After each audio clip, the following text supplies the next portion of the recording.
Сәлем достар, мен каналыма қош келдіңіздер. Мен бүгін кешкі асқа не дайындаймын деп ойланып осы тағамды жасауды жөн көрдім.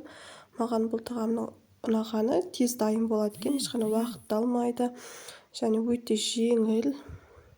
Міндетті түрде жасап көріңіздер, өте дәмді болып шығады. Мен отбасыма ұнады. Мен алғаш жасап тұрған тағамым ешқандай езілмей жақсы болып шықты. Ал енді бастаймыз. Ең алдымен күрішімізді үстіне қайнаған су құйып қоямыз. Мен барлығын көз мөлшерінде алдым, үйдегі адам санына қарай. Енді фаршымыз, осыған жарты пияз қостым. Өте ұсақ қылып тураймыз.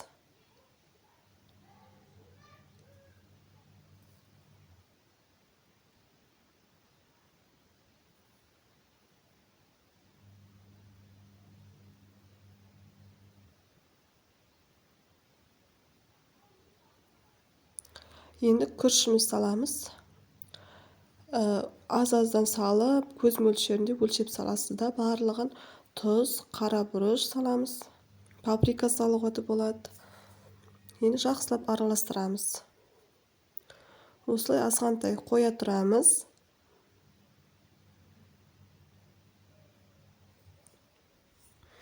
Енді біз осылай картоп, сәбіз, тәтті бұрыш барлығын кубықтап турап алдым. Bir пияз қосамыз.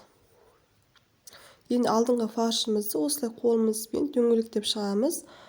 Өзіңіз білесіз, үлкен және кішкентай қылуға да болады.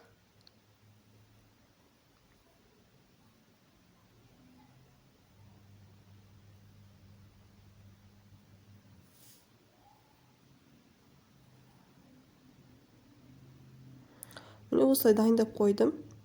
Енді қуырмалаймыз. Азғантай сұйық май, бұрышты пияз,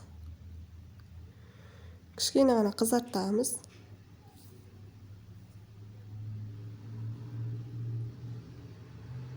Енді картоп, сәбіз, тәтті бұрыш салып араластырамыз. Bir қасық томат,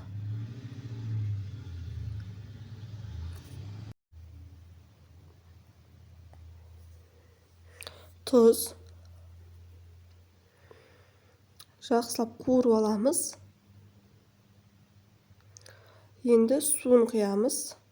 Егер сізде адам аз болса, азғантай құясыз суын. Мен үйде адам көп болғандықтан көбірек құйдым. Енді қайнатып аламыз. Осылай 15-20 минут қайнаттым. Содан кейін тұзын қарайсыздар. Мен паприка, қызыл бұрыш салдым, дәмдеуіштер салдым. Содан кейін осылай фарш саламыз. Және ұзақ қайнатқан дұрыс. Мен 30-35 минут қайнатып алдым. Жай отта қайнаса, ұзақ қайнаса өте дәмді болып шығады.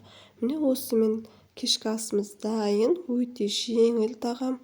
Міндетті түрде жасап көріңіздер. Барлығына ұнайтын сөзсіз. Менің YouTube каналыма тіркелуді ұмытпаңыз.